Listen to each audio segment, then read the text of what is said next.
Dr. Wayne Dyer, The Power of Intention, Learning to Co-Create Your World Your Way. Chapter 1, Viewing Intention from a New Perspective. During the past several years, I have been so strongly attracted to studying intention that I have read hundreds of books by psychological, sociological, and spiritual writers, ancient and modern scholars, and academic researchers. My research reveals a fairly common definition of intention as a strong purpose or aim accompanied by determination to produce a desired result. People driven by intention are described as having a strong will that won't permit anything to interfere with achieving their inner desire. I imagine a sort of pit bull, kind of resolve or determination. If you're one of those people with a never give up attitude combined with an internal picture that propels you toward fulfilling your dreams, you fit this description of someone with attention. You are most likely a super achiever and probably proud of your ability to recognize and take advantage of opportunities that arise. For many years, I've held a similar belief about intention. In fact, I have written and spoken often about the power of intention being just what I described above. Over the past quarter of a century, however, I've felt a shift in my thinking from a purely psychological or personal growth emphasis toward a spiritual orientation where healing, creating miracles, manifesting, and making a connection to divine intelligence are genuine possibilities. This hasn't been a deliberate attempt to disengage from my academic and professional background, but rather a natural evolution that's been unfolding as I began to make more conscious contact with spirit. My writing now emphasizes a belief that we can find spiritual solutions to problems by living at higher levels and calling upon faster energies. In my mind, intention is now something much greater than a determined ego or individual will. It is something almost totally opposite. Perhaps this comes from shedding many levels of ego in my own life, but I also feel that strong influence of two sentences I read in a book by Castaneda. In my writing life, I often came across something in a book that starts a thought germinating in me that ultimately compels me to write a new book. At any rate, I read these two sentences in Castaneda's final book, The Active Side of Infinity, while I was waiting to have a cardiac procedure to open one clogged artery leading into my heart that had caused a mild heart attack. Castaneda's words were, "Intent is a force that exists in the universe. When sorcerers beacon intent, it comes to them and sets up the path for attainment, which means that sorcerers always accomplish what they set out to do." When I read these two sentences, I was stunned by the insight and clarity it gave me about the power of intention. Imagine that intention is not something you do, but rather a force that exists in the universe as an invisible field of energy. I had never considered intention in this way before reading Castaneda's words. I wrote these two sentences down and then I had them printed on a card and laminated. I carried the laminated card with me into the cath lab for my minor surgical procedure, and as soon as I could, I began talking about the power of intention to everyone who would listen. I made intention a part of every speech I gave. I immersed myself in this idea to use it, not only for my own healing, but to help others use the power of intention to carry them where they were fully equipped to go. I had experienced satori, or instant awakening, and was intent on offering this insight to others. It had become clear to me that accessing the power of intention relieved so much of the seemingly impossible work of striving to fulfill desires by sheer force of will.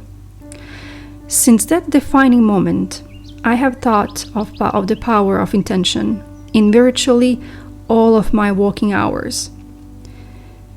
And the books, articles, conversations, telephone calls, items arriving in my mailbox, and arbitrary works I might be looking at in a bookstore all seem to conspire to keep me on this path. So here it is, the power of intention.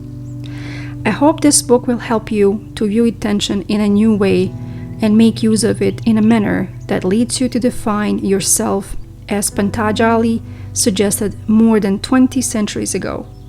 Dormant forces, faculties, and talents come alive, and you discover yourself to be a greater person by far than you ever dreamed yourself to be.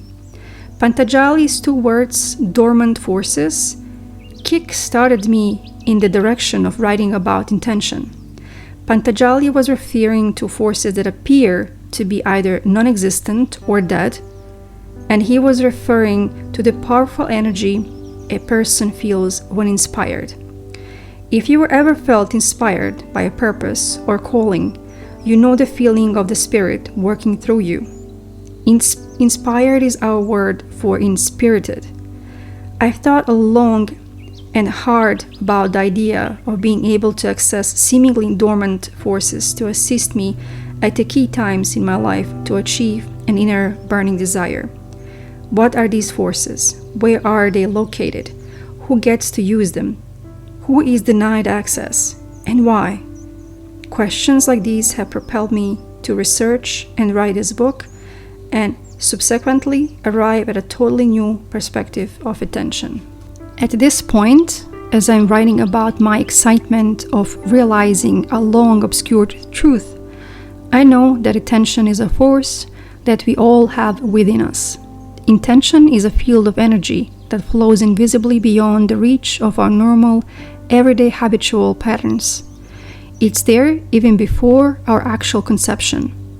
We have the means to attract this energy to us and experience life in an exciting new way.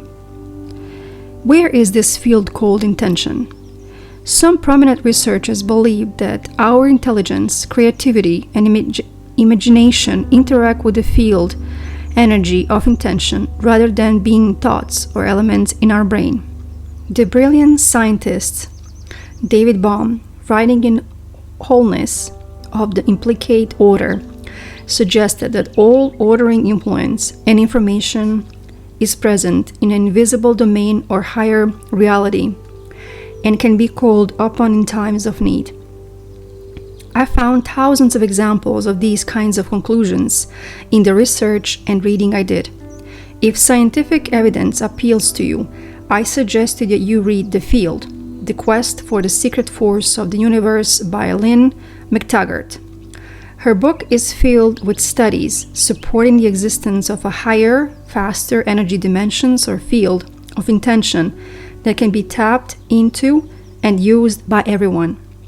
The answer to where is this field is there is no place that it's not, because everything in the universe has intention built into it. This is true for all life forms, whether it be a wildebeest, rosebush, or mountain. A mosquito has intent built into its creation and life experience. A tiny acorn with no apparent power to think or make plans for its future contains intention from the invisible field. If you cut the acorn open, you won't see a giant oak tree, but you know it's there. An apple blossom in the springtime appears to be a pretty little flower, yet it has intent built into it and will manifest in the summer as an apple. Intention doesn't err. The acorn never turns into a pumpkin or the apple blossom into the orange. Every aspect of nature, without exception, has intention built into it. And as far as we can tell, nothing in nature questions its path of intent. Nature simply progresses in a harmony from the field of intention. We too are intended from the energy of this field. There is what some call a future pull in the DNA that's present at the conception in each of us. In the moment of our conception, when an infinitely tiny drop of human protoplasm combines with an egg, life in a physical form begins, and intention directs the growth process. Our body structure, the shape of our physical features, our development, including our aging, are intended in that one moment of conception. The sagging skin, the wrinkles, and even our death are all there. But wait, what exactly happens at the moment of conception? Where did this life born of intention begin? As we examine the seed-egg dance, attempting to discover its origin, moving backwards toward creation, we first find molecules, then atoms, then electrons, then subatomic particles, and then subatomic particles.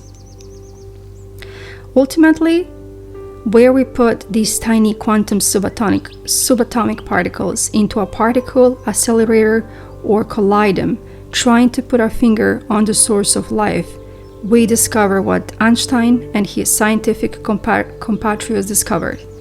There is no particle at the source. Particles do not create more particles. The source, which is intention, is pure, unbounded energy vibrating so fast that it defies measurement and observation. It's invisible, without form or boundaries.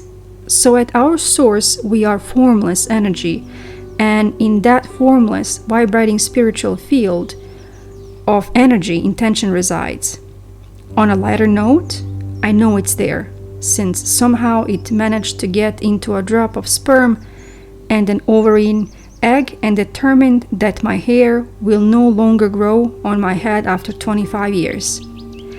And in 50 years, it will grow in my nose and ears, and I can do, all I can do is watch it and snip it away. This field of intent can be described words, for the words emanate from the field, just as do the questions. That place of intention, and it handles everything for us. It grows my fingernails, it beats my heart, it digests my food, it writes my books, and it does this for everyone and everything in the universe. This reminds me of an ancient Chinese story I love, told by Chuang Tzu. There once was a one-legged dragon called Hui. "How on earth do you manage those legs?" he asked a centipede. "I can hardly manage one." "Matter of fact," said the centipede, "I do not manage my legs." There is a field, invisible and formless, that manages it all. The intention of this universe is manifested in zillions of ways in the physical world, and every part of you, including your soul, your thoughts, your emotions, and of course the physical body that you occupy, are a part of this intent. So if intention determines everything in the universe, and it's omnipresent, meaning there is no place that it's not, then why do so many of us feel disconnected from it so frequently? And even more important, if intention determines everything, then why do so many of us lack so much of what we would like to have? The meaning of omnipresent intention. Try imagining a force that's everywhere. There is no place that you cannot go where it isn't. It can be divided, and it's present in everything you see or touch. Now extend your awareness of this infinite field of energy beyond the world of form and boundaries. This infinite invisible force is everywhere, so it's in both the physical and the non-physical. Your physical body is one part of your totally emanating from this energy. At the instant of conception, intention sets in motion how your physical form will appear and how your growing and aging process will unfold. It also sets in motion your non-physical aspect, including your emotions, thoughts, and disposition. In this instance, intention is infinite, potential activating your physical and non-physical appearance on earth. You formed out of omnipresent to become present in a time and space. Because it's omnipresent, this energy field of intent is accessible to you after your physical arrival here on earth. The only way you deactivate this dormant force is by believing that you are separate from it. Activating intention means rejoining your source and becoming a modern-day sorcerer. Being a sorcerer means attaining the level of awareness where previously inconceivable things are available. As Carlos Castaneda explained, the task of sorcerer was to face infinity, and they plunged into it daily, as a fisherman plunges into the sea. Intention is a power that's present everywhere as a field of energy. It isn't limited to physical development. It's the source of non-physical development too. This field of intention is here, now, and available to you. When you activate it, you'll begin to feel purpose in your life, and you'll be guided by your infinitive self. Here's how a poet and a spiritual teacher describes what I'm calling intention. O Lord, thou art on the sandbanks, as well as in the midst of the current. I bow to thee. Thou art in the little pebbles, as well as in the calm expanse of the sea. I bow to thee. O all-prevailing Lord, thou art in the barren soil and in the crowded places. I bow to thee. From Veda by Sukla Yajur. As you make your metaphorical bow to this power, recognize that you're bowing to yourself. The all-prevailing energy of intention pulses through you toward your potential for a purposeful life. How you came to experience yourself as disconnected from intention. If there is an omnipresent power of intention that's not only within me, but in everything and everyone, then we are connected by this all-pervading source to everything and everyone, and to what like to be, what we like to have, what we want to achieve, and to everything in the universe that will assist us. All that's required in realigning ourselves and activating intention. But how did we get disconnected in the first place? How did we lose our natural ability to connect? Lions, fish, and birds don't get disconnected. The animal, vegetable, and mineral worlds are always connected to their source. They don't question their intention.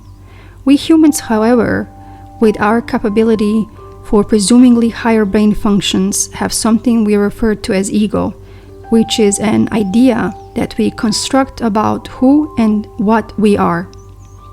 Ego is made of 6 primary ingredients that account for how we experience ourselves as disconnected. By allowing ego to determine your life path, you deactivate the power of intention.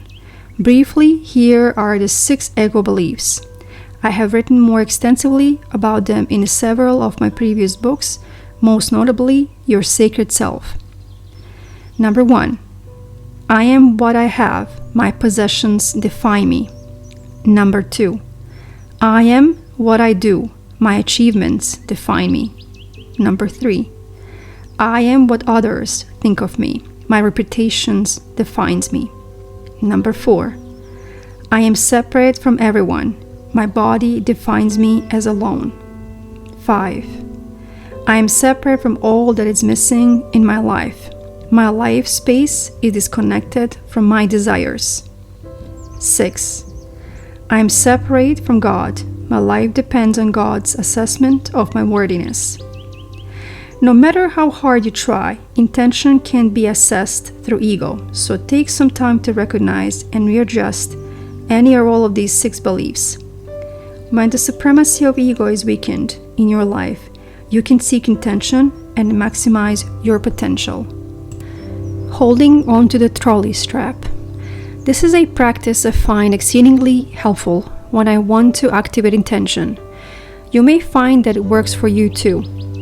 One of my earliest memories is my mother taking her 3 boys on the streetcar on the east side of Detroit to the waterworks park.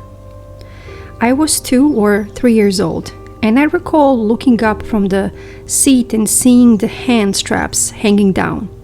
The grown-ups were able to hold onto the straps, but all I could do was imagine what I would be like to be so tall asked to grab these straps way above my head. I actually pretended that I was light enough to float up to the hanging handles. I then imagined feeling safe and the trolley taking me where it was destined to go, at whatever speed it chose, picking up other passengers to go along on this glorious adventure of streetcar riding. In my adult life, I use this image of the trolley strap to remind myself to go back to intention. I imagine a strap hanging down about 3 to 4 feet above my head, higher than I'm capable of reaching or jumping up to grab. The strap is attached to the trolley, only now the trolley symbolizes a flowing power of intention. I have either let go of it or it's just out of my reach temporarily.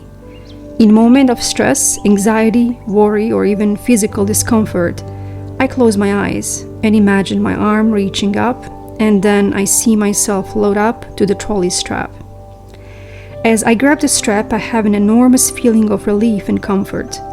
What I have done is eliminate ego thoughts and allow myself to reach intention, and I trust this power to take me to my destination, stopping when necessary and picking up companions along the way. In some of my earlier works, I call this process the pathway to mastery.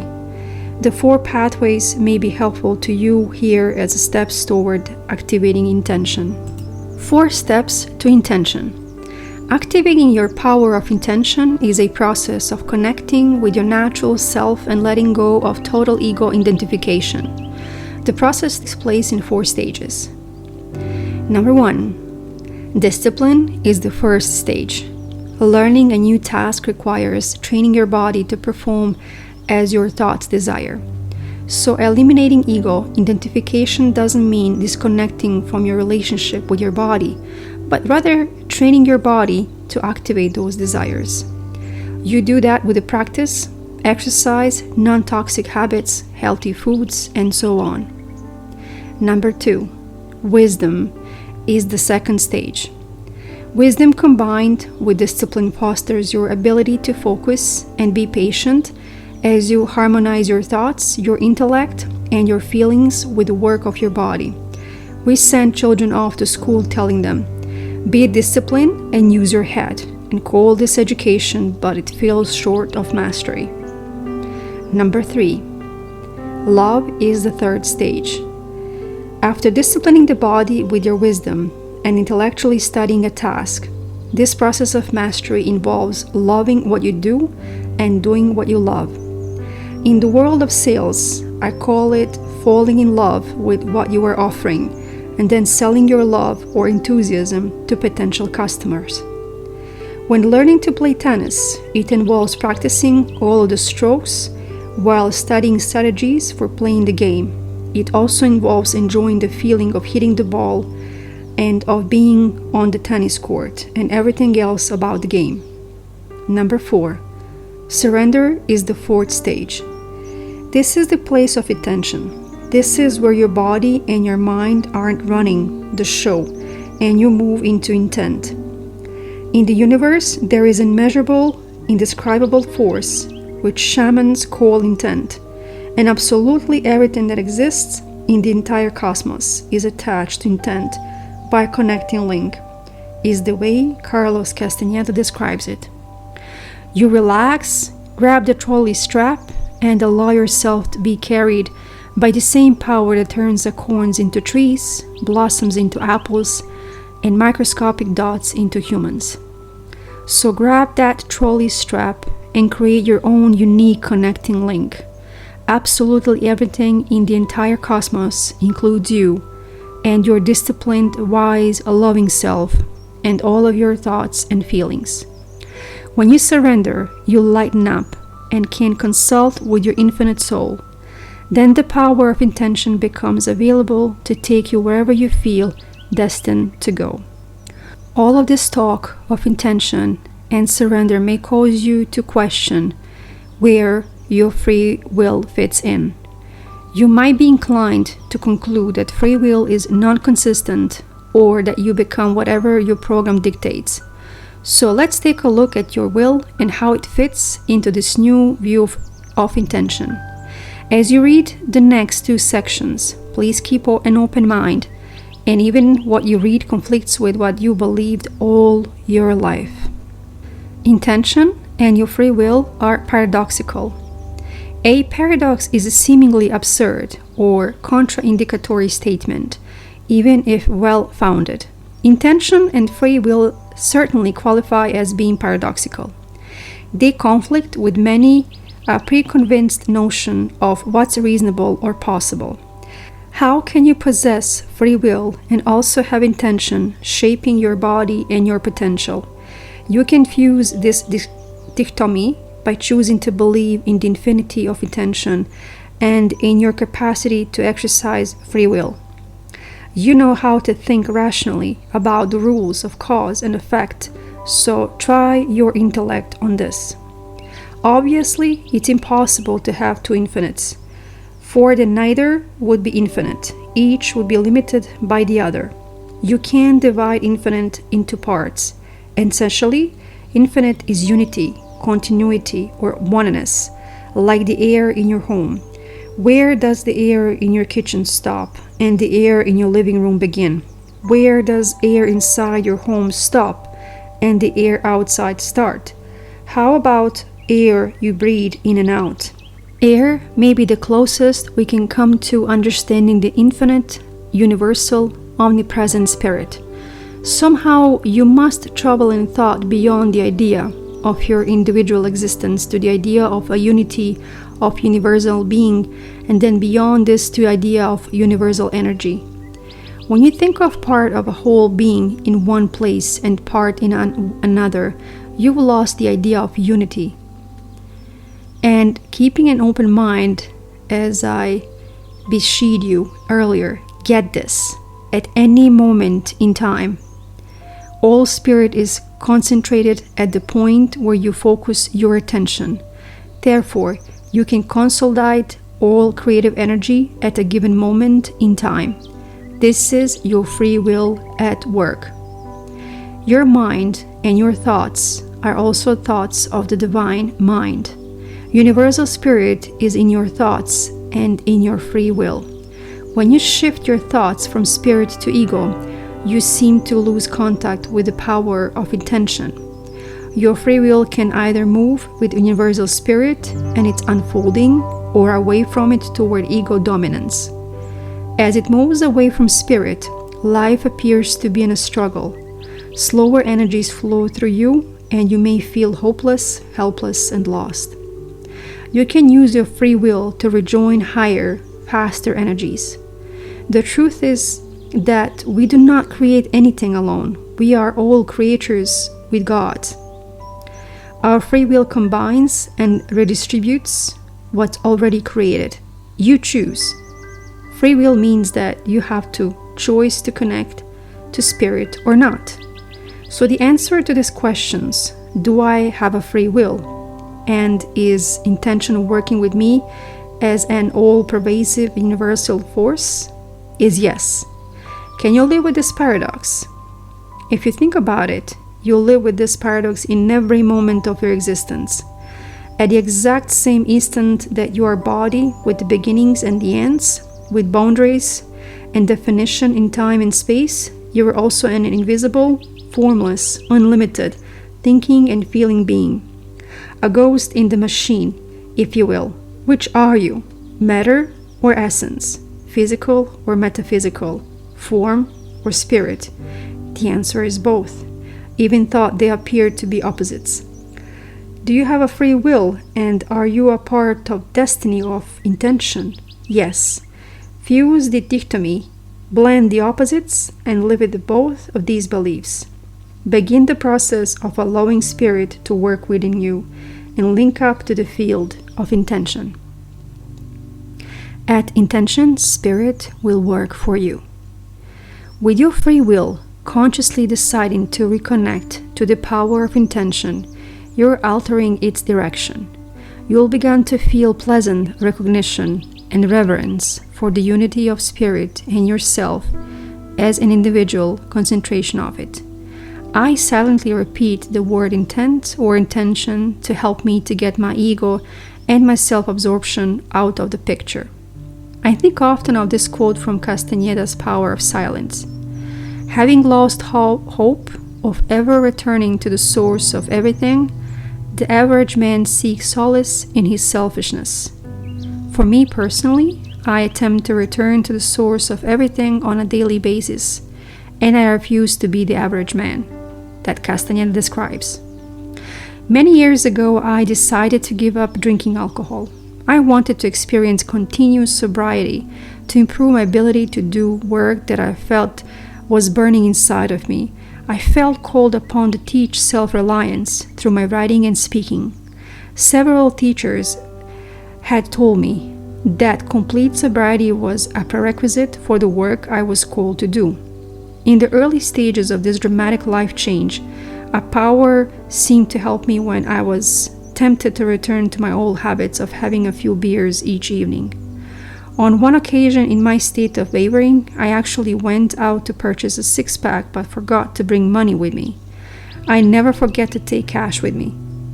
In the few minutes it took me to return home and retrieve the cash, I reevaluated the free will that would allow me to buy beer and choose to stay with my intention.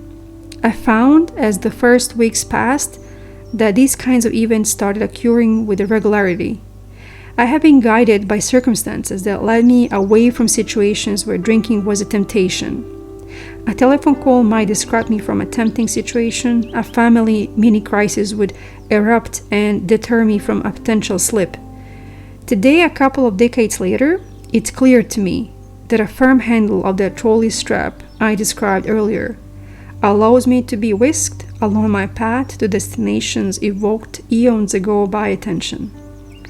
And I also see that my free will is a paradoxical partner of the power of intention. My awareness of intention as a power for me to reconnect to rather than something my ego must accomplish has made a huge difference in my life's work. The simple awareness that my writing and speaking are manifested from the field of intention has been of immeasurable benefit to me. I'm aided by the creative energy when I get my self-importance and ego identification out of the way. Before taking the microphone, I send ego to the lobby or tell it to have a seat in the audience. I repeat the word intent to myself and I feel myself loading up to this energy field of intention. I surrender and allow, and I find myself completely at ease, remembering tiny details in the midst of my speech, never losing my way, and experience the unique connection that's occurring with audience. Fatigue dissolves, hunger disappears, even the need to pee vanishes. Everything that's necessary for delivering the message seems almost effortlessly available. Combining free will with intention. In mathematics, two angels that are said to coincide fit together perfectly. Two-world coincidence does not describe luck or mistakes. It describes that which fits together perfectly. By combining free will with attention, you harmonize with the universal mind. Rather than operating in your own mind outside of this force called intention, your goal may very well be, as you read this book, to work at being in harmony at all times with attention. When life appears to be working against you, when your luck is down, when the supposedly wrong people show up, or when you slip up and return to old self-defeating habits, recognize the signs that you are out of harmony with attention. You can and will reconnect in a way that will bring you into alignment with your own purpose. For example, when I write, I open myself to the possibilities of universal spirit and my own individual thoughts collaborating with fate to produce a helpful, insightful book. But as I reconsider my account of leaving alcohol behind me, I wanted another example to put in this chapter of how intention collaborates with life circumstances to produce what we need. Recently, my 19-year-old daughter, Summer, told me that she would quit her temporary job as a restaurant hostess and wasn't sure what she wanted to do before resuming her college studies. I asked her what made her feel most purposeful and happy, and she said it was teaching horseback riding to young children, but she refused to return to the old barn where she worked a year before because she felt unappreciated, overworked, and underpaid. I was in Maui writing this first chapter on a new perspective of intention when we had this telephone conversation. I launched into my intention as a force in the universe spiel and told my daughter that she needed to realign her thoughts and so on. Open up receiving the assistance you desire, I told her. Trust in attention. It exists for you. Stay alert and be willing to accept any guidance that comes your way. Stay in vibrational harmony with the all-providing source. The next day, at the very moment, I was searching for that additional example of attention to put into this chapter. The telephone rang, and it was Summer, bubbling with enthusiasm. You're not going to believe this, Dad. On a second thought, I'm sure you will believe it. Remember yesterday how you told me to open up to intention? I was skeptical, even thinking, that's my weird dad, but I decided to try it. Then I saw a sign on a telephone pole that said horseback riding lessons, and there was a telephone number. I wrote the number down and I just called it. The woman who answered told me that she needed to hire someone she could trust to do the trail rides with young kids. She pays exactly double what I was making at the restaurant. I'm going out to see her tomorrow. Isn't that cool? Cool, hell yes, it's cool. Here I'm writing a book, looking for a good example, and it arrives in the form of help I was attempting to offer the day before to my daughter. 2 for price of 1. Merging your individual thoughts with the universal mind. Our individual thoughts create a prototype in the universal mind of intention. You and your power of intention are not separate. So when you form a thought within you that's commensurate with spirit, you form a spiritual prototype that connects you to intention and sets into motion the manifestation of your desires. Whatever you wish to accomplish is an existing fact, already present in spirit. Eliminate from your mind thoughts and conditions, limitations, or the possibility of it not manifesting. If left undisturbed in your mind and in the mind of intention simultaneously, it will germinate into reality in the physical world.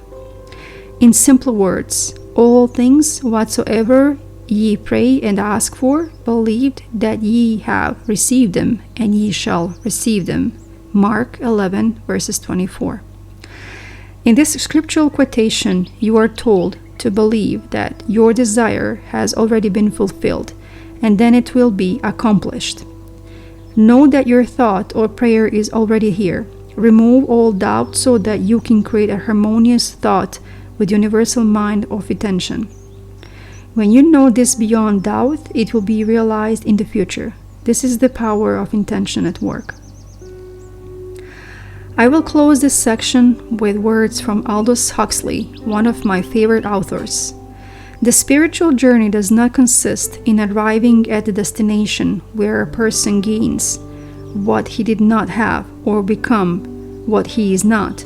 It consists in the dissipation of one's own ignorance concerning one's self and life, and the gradual growth of the understanding which begins the spiritual awakening. The finding of God is coming to oneself. In this first chapter, I've asked you to stop doubting the existence of a universal omnipresent force I've called intention, and I told you that you can link to and be carried to your destination on the energy of intention. Here are my suggestions for putting this to work in your life. 5 suggestions for implementing the ideas in this chapter. Number 1. Whenever you feel out of sorts, lost, or even a sore mood, visualize the trolley strap hanging down from the field of intention, 3 or 4 feet above your head. Imagine floating up and allowing the trolley to carry you to your built-in intention. This is a tool for implementing surrender in your life. Number 2. Say the word intent or intention repeatedly when you are in state of anxiety or when everything around you seems to have conspired to keep you from your mission. This is a reminder to be peaceful and calm. Intention is a spirit, and spirit is silently blissful. Number 3. Tell yourself that you have a life mission and a silent partner who is accessible at any moment you choose. When ego defines you by what you have or do, or compares you to the others, use your power of free will to terminate these thoughts. Say to yourself, I'm here on purpose. I can accomplish anything I desire, and I do it by being in harmony with the all-pervading creative force in the universe. This will become an automatic way of responding to life. Synchronistic results will begin to happen. Number 4. Act as if anything you desire is already here. Believe that all that you seek you already received, that it exists in spirit, and know you shall have your desires filled. One of my 10 secrets for success and inner peace is to treat yourself as if you already are what you would like to become. Number 5. Copy this ancient Hasidic saying and carry it with you for a year. It's a reminder of the power of intention and how it can work for you every day in every way. When you walk across the fields with your mind pure and holy, then from all the stones and all growing things and all animals, the sparks of their soul come out and cling to you, and then they are purified and become a holy fire in you. End of the first chapter.